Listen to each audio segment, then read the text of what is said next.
کہ استاذہ جی دو سوال ہیں ان کے. ایک سوال تو یہ کہ ہمارے مردوں کو محمدی مرد بننے کی کوشش کرنی چاہیے, اور دوسرا سوال بھی میں ساتھ ہی پوچھ لیتی ہوں. ان کا دوسرا سوال یہ ہے, بلکہ یہ ایک اور خاتون ہے جو یہ سوال پوچھ رہی ہیں کہ کیا مجازی خدا کا کوئی کانسیپٹ اسلام میں ہے؟ ٹھیک ہو گیا, جزاک اللہ خیر. ایسا ہے کہ جہاں تک اس بات کا تعلق ہے کہ ہمارے مردوں کو محمدی مرد بننے کی کوشش کرنی چاہیے, اصل میں عورتوں کے بارے میں, مردوں کے بارے میں اسلام کا اصول ایک ہی ہے, لَقَدْ كَانَ لَكُمْ فِي رَسُولِ اللَّهِ أُسْوَةٌ حَسَنَةٌ. بلا شبہ یقیناً تمہارے لیے اللہ کے رسول صلی اللہ علیہ وسلم کی حیات میں بہترین نمونہ ہے.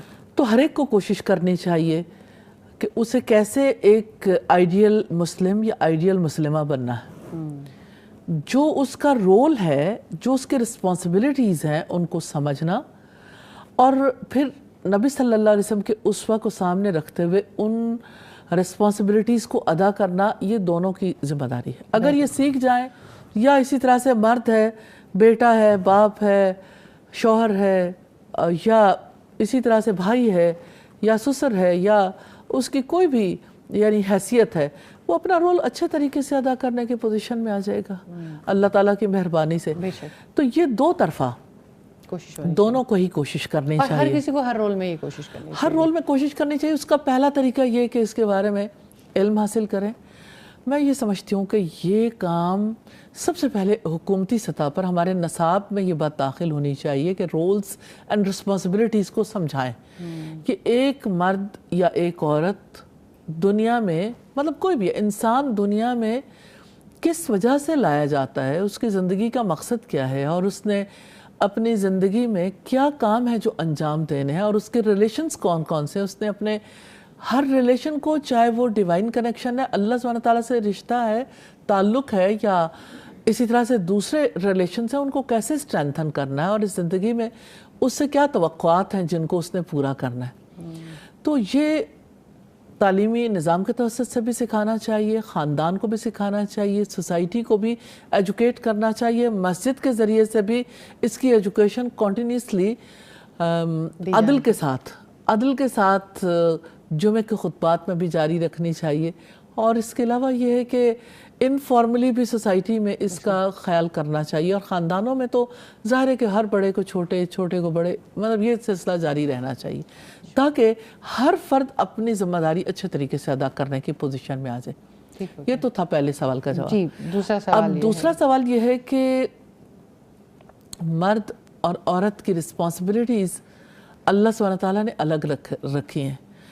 مرد جو ہے وہ معاشی ذمہ داریوں کو پورا کرے گا اور کما کر لائے گا اور خرچ کرے گا, اور مرد حفاظت کرے گا, تحفظ فراہم کرے گا.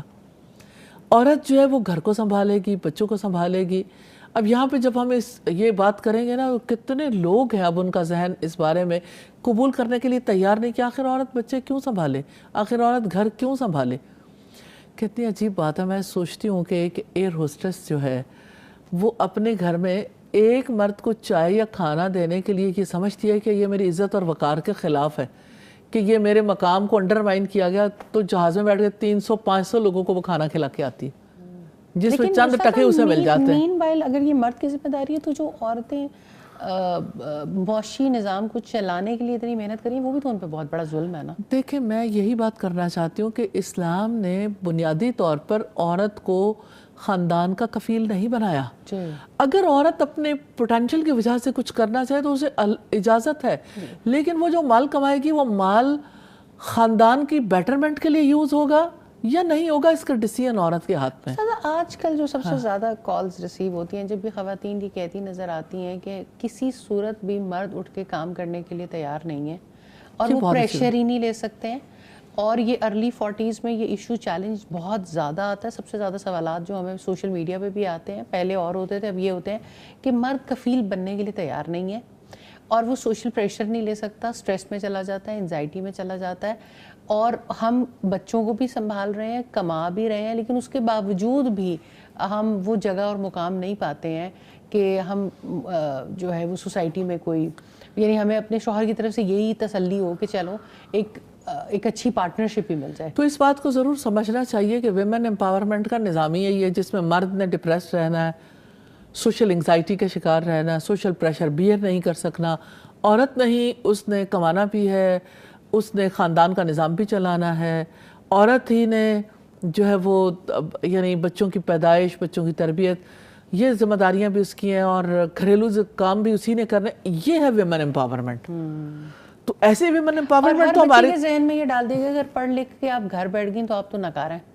یہ بھی ایک بہت بڑی اپروچ ہے کہ یہ کیسے ہو سکتا ہے کہ اصل میں وہ ایک مائنڈ سیٹ ہے نا جس کے پیچھے سب لوگ اپنے اپنے اعتبار سے سوچ رہے ہیں. مجھ سے کل بھی ایک بچی بات کر رہی تھی کہ دیکھیں کوئی میڈیکل ایجوکیشن لیتا ہے یا کوئی انجینئرنگ, اتنی ایجوکیشن لینے کے بعد اگر وہ گھر ہی بیٹھنا ہے اس نے تو پھر اس کے ایجوکیشن کا کیا فائدہ. تو میں نے کہا یہ جو ہمارے ہاں ایجوکیشن مال کمانے کے لیے جس کا مقصد سمجھا جاتا ہے, اگر مال اللہ تعالیٰ اس کو گھر بیٹھے بیچ بہا دے رہا ہے تو میں یہ سمجھتی ہوں کہ ٹھیک ہے پھر مال بھی کمائے گا, اللہ تعالیٰ نے عزت بھی دے دی, کیا ضرورت ہے آپ کو. فائزہ اس بارے میں میرا نقطہ نظر فرق ہے. میں یہ کہتی ہوں کہ یعنی تعلیم صرف مال کمانے کے لیے نہیں ہونی چاہیے, تعلیم خدمت کے لیے. جی بالکل ہونی ہی, تعلیم اچھا انسان بننے کے لیے ہونی چاہیے تھی, لیکن استاد انفارچونیٹلی ہمارے یہاں تو یہ سمجھا جاتا ہے کہ تعلیم مال کمانے کا ذریعہ ہے, کیونکہ اس کے بعد اچھی نوکری کی تلاش ہوتی ہے. تو ہمارے یہاں نہیں سمجھا جاتا یہ, یعنی ہمارا جو اکنامکس جو پڑھائی جاتی ہے, اور بابائے اکنامکس جو ہیں انہوں نے آئیڈیا ہی یہی دیا ہے کہ بنیادی طور پر تعلیم جو ہے وہ ہے ہی روزگار کے لیے. اور اگر آپ دنیا بھر کے تعلیمی نظاموں میں دیکھیں تو کسی تعلیمی نظام کا مقصد اچھے انسان بنانا نہیں ہے, صرف ایسے افراد کو پیدا کرنا ہے جو افراد اپنا روزگار کمانے کے قابل ہو جائیں. یہ اس کو تعلیم نہیں کہتے, اس کو تو ظاہر روزی کمانے کے قابل آپ بنا رہے ہیں. تو اس میں تعلیم کا جو تعلق تھا انسان کی تربیت کے ساتھ, تعلیم کا جو تعلق تھا ایک اچھی سوسائٹی کو بلڈ کرنے کے ساتھ, تعلیم کا جو تعلق تھا معاشرے میں امن قائم کرنے کے ساتھ, وہ تو آپ کی ایجوکیشن میں نظر ہی نہیں آتے.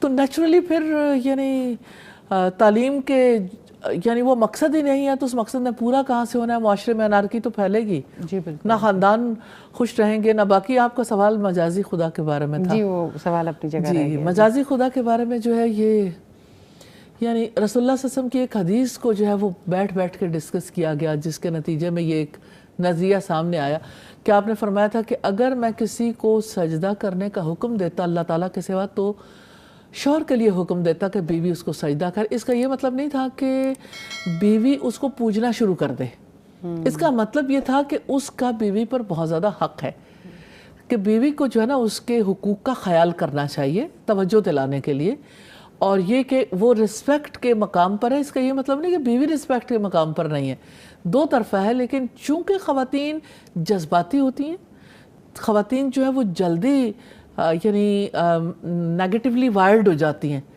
اور ان کے لیے یعنی شوہر کے لیے ان کے دل میں محبت ہونے کے باوجود آپ اگر دیکھیں ہر خاندان, اگر آپ اس پہ سروے کرا کے دیکھیں نا آپ کو بڑی انٹرسٹنگ صورتحال پتہ چلے گی. تمام محبت کرنے والی بیویوں کے خاندان میں ان کے شوہروں کی عزت نہیں ہے. اچھا, آلموسٹ یہ حیرت انگیز اس کی جی عزت کیوں نہیں ہے, اٹھا کے سب سے ڈسکس کرتی رہتی ہیں. اور خواتین کے میں میری بہت ساری خواتین سے بات ہوئی کہ آپ کیوں یعنی یہ آپ نے روش اپنائی ہے کہ اپنے شوہر کے بارے میں ہمیشہ آپ نیگیٹو بات ہی کرتے. کہتے ہیں اصل بات پتہ ہے انسیکیورٹی ہے کہ ہم چاہتے ہیں کہ شوہر صرف ہمارا ہی رہے, باقی سارے لوگ اس کے بارے میں جو ہے نا وہ جب تک نیگیٹو سوچتے رہیں گے تو اس طرف دھیان نہیں جائے گا. انا للہ و انا الیہ راجعون. اب یہ بھی یعنی کانسیپٹ ہے, ہاں جی طریقہ کار ہے. لیکن بہرحال اصل چیز جو ہے وہ بیلنس ہے جو اللہ سبحانہ تعالیٰ نے قائم کیا اپنے رسول کے توسط سے الحمدللہ, کہ رشتوں میں ایک توازن ہے کہ مرد بھی عورت کی پوری ذمہ داری لے گا, مرد بھی اسی طرح سے احترام کرے گا, خیال رکھے گا. اور رسول اللہ صلی اللہ علیہ وسلم کو دیکھیے اپنے گھر کے کام کیا خود نہیں کر لیتے تھے. ابھی سوال جو آیا کہ مرد جو ہے نا وہ ہلنے کے لیے بھی تیار نہ ہو, اور خاص طور پر جو ورکنگ لیڈیز ہیں وہ اس قدر کرائسس میں ہیں کہ اگر ایک عورت جو ہے وہ سارا دن کھپ کے آئی ہے, اگر وہ گھر آئے گی تو اس سے توقع ہوگی کہ اب اس نے اگر دونوں ایک ہی جگہ سے جاب کر کے آ رہے ہیں نا یا بزنس کر کے آ رہے ہیں, تو مرد گھر آنے کے بعد اب ایک یعنی اس فارم میں ہے کہ اب بیوی کو جو ہے نا میری خدمت کرنی چاہیے، مجھے اسمائل بھی پاس کرنی چاہیے، بچوں کا خیال بھی کرنا چاہیے، گھر کی ذمہ داریاں بھی پوری کرنی چاہیے. یعنی اس کی وہ محنت ساری ایک طرف چلی گئی. اب نئی محنت شروع ہو گئی، نیا رول، کیونکہ اس سے یہ توقع تو نہیں ختم ہوتی. لیکن شوہر کا بھی وہ نیا رول ہے. شوہر کا بھی وہ نیا رول اس اعتبار سے ہے کہ اس نے بھی وہ گھر سے باہر سے آ کے اب اسے ایک اچھے شوہر کے طور پر اپنی بیوی کے ساتھ کوآپریٹ کرنا ہے، اس کے ساتھ ہیلپ کرنی ہے، اس کے بچوں کو بھی اس معاملے میں جو ہے وہ ایجوکیٹ کرنا ہے اور مل کے اس گاڑی کو آگے چلانا ہے. تو یہ جو یعنی ون ویلنگ ہے نا، اگر سڑکوں پر ون ویلنگ پر پابندی ہے نا تو یہ ون ویلنگ کی فیملی میں بھی پابندی ہونی چاہیے. اس ساتھ ایک کالر ہیں، انہیں لے لیتے ہیں. جی مسز زاہد. السلام علیکم. وعلیکم السلام. جی آپ کا کیا سوال ہے؟ میم ہم سوال کرنا چاہتے ہیں نگہت حاجی میڈم سے. کیسے ہیں، ان کی طبیعت کیسی، ٹھیک ہے وہ؟ جی الحمدللہ. ایسا میم سوال ہے، اگر شوہر بچوں کے سامنے ماں کے بارے میں کچھ کہے یا اسے ڈی گریڈ کرے یا اسے کچھ انسلٹ کرے اس کی، تو اس وجہ سے بچے بھی ماں کی عزت نہیں کرتے، تو اس کو آپ مطلب کس طرح نبی صلی اللہ علیہ وسلم کی سیرت میں یہ کس طرح بات ہے، یعنی ہم کیسے اپنے شوہر کو سمجھیں گے یہ مطلب ہاں جی ان کی سنت کے بارے میں بات پوچھیں گے کہ کس طرح وہ نبی صلی اللہ علیہ وسلم فرمان ہے، وہ تھوڑا سا بتا دیجیے. جزاک اللہ خیر. ہم آپ کا جواب لیتے ہیں. جی بڑا اہم سوال پوچھا ہے انہوں نے. گھر کی کہانی، گھر کی کہانی ہے. بات یہ کہ ہماری سوسائٹی کا مرد انفارچونیٹلی اس کے ذہن میں شروع سے یہ بات ڈالی جاتی ہے کہ آپ نے اپنے گھر والوں کا نگران بننا ہے تو باقی سب لوگوں کے مقابلے میں آپ کا کردار جو ہے وہ نمایاں ہونا چاہیے. اب اس کے لیے ہونا تو یہ چاہیے کہ مرد جو ہے وہ زیادہ اپنے رویے کو بہتر بنائے اور اپنی باقی معاملات میں بھی جو ہے نا اسے ویجیلنٹ رہنا چاہیے اور جو رول ہے اس کا اسے پلے کرنا چاہیے. یہ جو گھریلو لیگ پولنگ ہے نا، یہ بھی بڑی عجیب ہے. اگر آپ اسے دیکھنا چاہیں تو نبی صلی اللہ علیہ وسلم کے دور میں بھی مائیں تھیں اور ان ماؤں کے ساتھ یعنی ان کے بیویاں تھیں اپنے شوہروں کی، تو شوہروں کا کیا طرز عمل تھا، اللہ کے رسول صلی اللہ علیہ وسلم نے کیا سکھایا تھا. نبی صلی اللہ علیہ وسلم نے فرمایا کہ آپ سے کسی نے پوچھا کہ مجھ پر میرے حسن سلوک کا سب سے زیادہ مستحق کون ہے، آپ نے فرمایا تمہاری ماں. دوسری بار پوچھا، آپ نے فرمایا تمہاری ماں. تیسری بار پوچھا، آپ نے فرمایا تمہاری ماں. چوتھی بار پوچھا تو آپ نے فرمایا تمہارا باپ. بس یہ جو بات ہے نا ہماری ٹریڈیشنل سوسائٹی کو سمجھ نہیں آتی. وہ کہتی ہے وہ جو 3 حصے ماں کے زیادہ ہے نا، وہ جب تک ماں کی کردار کشی نہیں کریں گے نا تو یہ 3 حصے ختم نہیں ہوں گے. لہٰذا ماں کو جو ہے نا بچوں کی نظر میں اتنا ناپسندیدہ اور مکروہ بنا دو، اتنی امیج بریکنگ کرو کہ جس کے بعد ماں کا کوئی کردار ہی نہ رہ جائے، اس کی عزت ہی نہ ہو سکے. ہر کوئی یہی سوچتا رہ جائے کہ ہماری ماں ایسی ہے ایسی. جب وہ عزت کرنے کے بارے میں سوچے تو اس کے ذہن سے اندر سے لاوا یعنی ابل آئے اور اس کی وجہ سے اس کے لیے عزت کرنا مشکل ہو جائے. تو یہ روش جو ہے وہ ظالمانہ روش ہے، ظلم ہے، اور ظلم قیامت کی تاریکیوں میں سے ایک تاریکی ہے. یعنی آپ نے اللہ سبحانہ تعالیٰ کے حکم کی اور آپ نے رسول اللہ صلی اللہ علیہ وسلم کے حکم کی کیسے دھجیاں اڑا کے رکھ دیں. آپ کا تو کام تھا کہ آپ اپنے بچوں کے ذہنوں میں ماں کا تاثر قائم کرتے. جب آپ وہ ماں کی عزت کرتے نیچرلی وہ باپ کی بھی عزت کرتے. بالکل. اور نارملی مائیں اپنے شوہروں کی عزت کرواتی ہیں، اور اگر نہیں کرواتی تو انہیں بھی کروانی چاہیے. ان کے لیے بھی وہی اصول ہے، دو طرفہ. یعنی دونوں مل کے ہی اپنے بچوں کی تربیت مناسب انداز میں کریں گے تو یہ عزت بحال ہوگی. اور یہ جو دکھا دل ہے، اور آپ نے جو کویسچن کیا مسز زاہد نے، یہ بہت ساری عورتوں کی ضرورت ہے. خواتین یہ چاہتی ہیں کہ ہمیں پتہ چلے کہ ہمارے دین میں ہمیں کیا رسپیکٹ دی گئی. تو سب خواتین کو پتہ ہے، مردوں کو بھی پتہ ہے کہ کس طرح سے عورت کا کیا مقام. اور اللہ تعالیٰ نے اپنے رسول کی زبان سے کہلوایا کہ ماں کے قدموں تلے جنت ہے. اب آپ سوچیں، امیجن کریں، تو یہ بات کون سکھائے گا؟ یہ باپ سکھائے گا اپنے بچوں کو.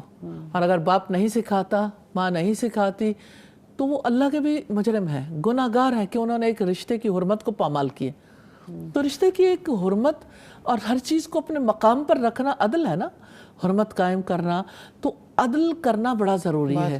تو ایک مومن سے یہ توقع کی جاتی ہے کہ اس کے اندر حیا کے ساتھ ساتھ عدل کا خلق ہو.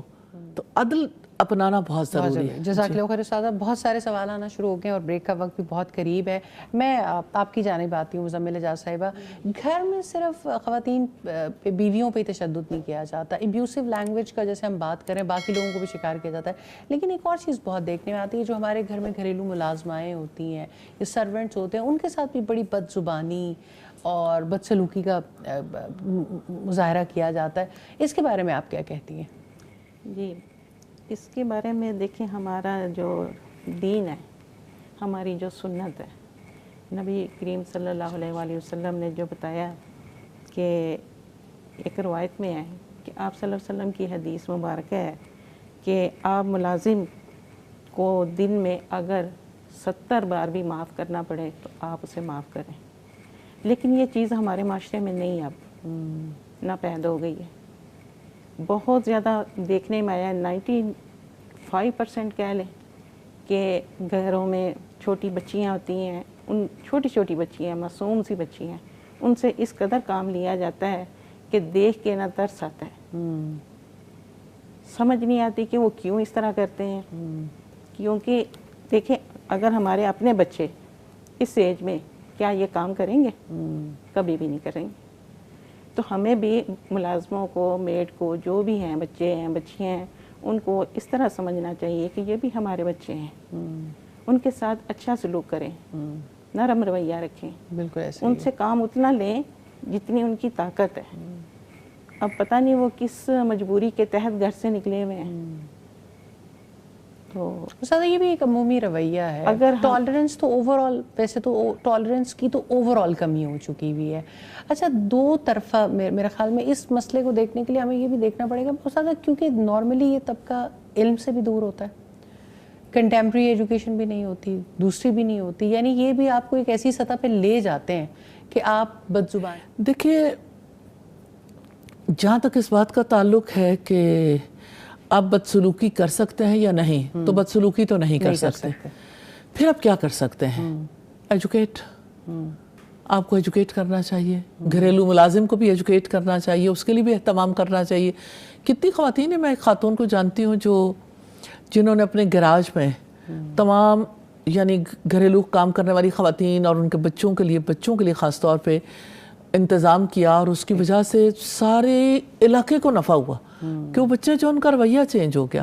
اسی طرح سے آپ کو یاد ہوگا یہاں پہ کراچی میں ایک چھوٹی بچی، یعنی میٹرک سے بھی پہلے کی بچی تھی، اس کو بہت زیادہ فیل ہوا، تو اس نے ایک ایجوکیشنل سیٹ اپ ایسے بنایا کہ ایک بس جو ہے وہ اب موو کرتی ہے کراچی میں، تو وہ اس بس میں جو ہے وہ ارد گرد کے گھریلو جو بچے ہیں کام کرنے والے یہ خواتین، ان کو موقع دیا جاتا ہے. تو بس آ کے کھڑی ہوتی ہے جس علاقے میں، چونکہ ان کے پاس کوئی جگہ نہیں ہے، لہٰذا بس میں وہ بچے بیٹھتے ہیں، ان کو ایجوکیٹ کرتے ہیں، پھر وہ یعنی اپنے ٹائم کے بعد چلے جاتے ہیں. تو وہ اپنے ارد گرد کے پورے اس علاقے کو کنونس کرتے ہیں کہ ان بچوں کو ایجوکیٹ کرنا چاہیے. تو اس 70 طرح کی ایسی چیزیں ہو سکتی ہیں جس کی وجہ سے، لیکن انفارملی تو ایجوکیٹ کرنا چاہیے. صحیح. نمبر 1. نمبر 2 یہ کہ ملازم کا جو حق ہے وہ یہ کہ رسول اللہ صلی اللہ علیہ وسلم نے اپنے وصال کے وقت آخری بات چیت جو کی تھی، تمہاری عورتیں اور تمہارے غلام، ان کے بارے میں اللہ سے ڈریں. تو اس نے سلوک کا اصل سبب جو ہے نا تقویٰ ہے، گاڈ فیئرنگ ہونا، کہ آپ اللہ سے ڈرتے ہو تو آپ بدسلوکی نہیں کرو گے. اور اس کا پھر حل کیا ہے؟ ان کو فارغ کر دیں. اور یہ والی بات بہت ٹرو ہے، اور مجھے لگتا ہے کہ اس وقت بہت زیادہ یعنی ہاٹ ایشو ہے ان بچوں کو خواتین کو، مردوں کو ٹرینڈ کرنا، جو کم از کم یعنی ایسی سروسز میں نہیں، ایسی بات نہیں ہے. کچھ آرگنائزیشنز ایسی ہیں جو یعنی باقاعدہ طور پر جیسے اس مقصد کے لیے کام کر رہی ہیں، جیسے ہوپ اپ لفٹ ہے، انہوں نے بڑا اچھا ایک کام کیا الحمدللہ. ہم ان کو انوائٹ بھی کریں گے اور ڈیفینیٹلی ان سے ماڈل اسٹڈی بھی کریں گے. اور وہ مطلب اس میں یہ کہ سارے علاقے کی خواتین جو ہیں وہ اس میں کوآپریٹ کر رہی ہیں، اچھی خواتین ہیں. اور میں نے دیکھا ہے کہ ڈی ایچ اے میں خاص طور پہ خواتین جو ہیں وہ چاہتی ہیں کہ ہم آگے بڑھ کے کام کریں. تو ہم نے بھی جو ڈی ایچ اے کے ارد گرد ویلفیئر اسکول بنائے، اور پھر یہ کہ اس میں ان کی مدرس کو جو ہے وہ ہم ایجوکیٹ کرنے کی کوشش کرتے ہیں. تو میں نے دیکھا ہے کہ خواتین بہت زیادہ چاہتی ہیں کہ ہم اپنا ٹائم انویسٹ کریں ان خواتین اور بچوں کے لیے جو ڈپرائیوڈ ہیں, جو گھروں میں جا کے سروسز کا کام کرتے ہیں. تو ہمارے ساتھ ایسی بہت ساری خواتین ہیں جو وہاں جا کے کام کرتی ہیں. تو ایسا نہیں ہے ذرا نم ہو تو یہ مٹی بڑی زرخیز ایسا کہ یعنی پرابلم آئیڈینٹیفیکیشن کے ساتھ سلوشنز پہ کام کرنا بھی بڑا ضروری ہے. بہت شکریہ استاذہ.